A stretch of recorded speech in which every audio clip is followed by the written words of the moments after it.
2023년 4월 10일 월요일 경제 뉴스 모닝 브리핑을 시작하겠습니다. 삼성전자가 지난 7일 올 1분기 잠정 실적을 발표하며 감산을 언급한 가운데 이를 바라보는 업계석이 엇갈린다.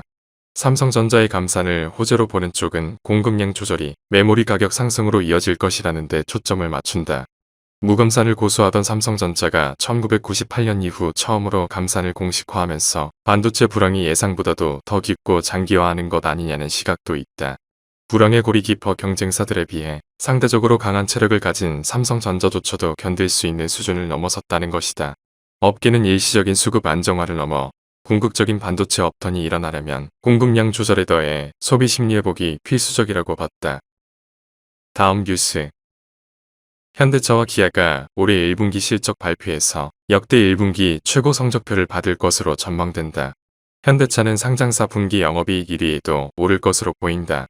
9일 금융정보업체 FN가이드에 따르면 현대차의 1분기 실적 전망치는 매출 35조 4,936억 원, 영업이익 2조 6,638억 원으로 집계됐다.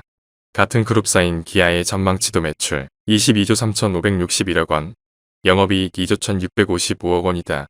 1분기가 일반적으로 자동차 판매 비수기라는 점을 고려하면 올해 현대차, 기아 합산 영업이익 20조 원 돌파도 가능할 것으로 보인다. 지난해 현대차와 기아의 연간 영업이익 합산액은 사상 최대치인 17조 529억 원이었다.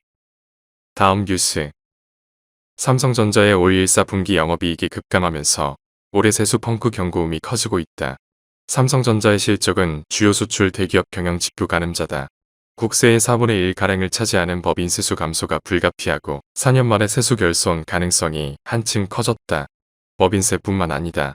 주세를 뺀 다른 세목들도 전반적으로 부진하다는 게 지표로 확인되고 있다. 정부는 부동산, 주식시장 등 자산시장의 침체가 영향을 끼친 것으로 평가하고 있다. 2월까지 세수 진도율을 감안했을 때 올 국세 수입은 당초 정부 예상보다 20조 3천억 원가량 줄 것으로 전망된다. 다음 뉴스. 현지 시간 8일 뉴욕타임스와 로이터 통신 등은 사안에 정통한 관계자를 인용해 미국 환경보호청이 오는 12일 내연기관 자동차에 대한 탄소 배출 규제안을 발표할 예정이라고 보도했다. 지난해 신차 기준 5.8%에 불과한 미국 내 전기차 판매 비중을 2032년에 67%까지 확대하겠다는 내용이다. 앞서 조 바이든 미국 대통령은 2021년 행정명령을 통해 2030년 전기차 판매량을 신차의 50%로 올리겠다고 발표한 바 있다. 이번 탄소 배출 규제안은 2년 전보다 목표치를 더 높이는 셈이다.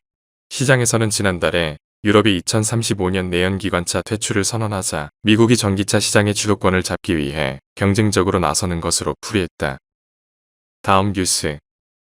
현지 시간 8일 데이터 제공업체 ETFR에 따르면 올 들어 미 주식펀드에서는 340억 달러가 빠져나갔다.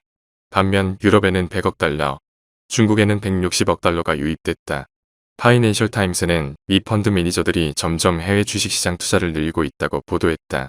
뉴욕 증시는 2008년 세계금융위기 이후 선진국, 신흥국 가릴 것 없이 해외 주식시장에 비해 월등히 높은 수익률을 자랑했지만 지난해 이후 그 흐름이 역전됐다. 유럽 주식시장 역시 지난해 하락한 것은 마찬가지이지만 하락 정도가 뉴욕 증시에 비해 훨씬 덜했다. 다음 뉴스. 월스트리트 저널은 세계 최대 가상자산 거래소인 바이낸스가 그동안 거래해온 실버게이트 캐피탈과 뉴욕 시그니처 은행이 지난달 잇따라 파산하면서 고객 예치금을 보관할 금융기관을 찾지 못하고 있다고 전했다. 이에 바이낸스는 임시로 중개회사 최소한 곳을 거쳐 자금을 보관하고 있다고 설명했다. 바이낸스의 노력에도 새 거래 은행을 찾기는 쉽지 않을 것이라는 게 월스트리트 저널의 전망이다. 미 규제 당국이 바이낸스를 정조준하고 있어서다. 규제 리스크를 우려해 일부 은행들은 바이낸스와의 거래를 기피하고 있다고 소식통은 설명했다. 다음 뉴스.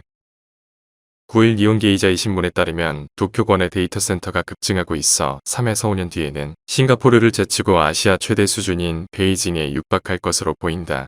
도쿄권의 데이터 센터가 증가하는 것은 일본 기업들의 DX 추진 등에 따라 데이터 처리 수요가 증가하고 있기 때문으로 보인다.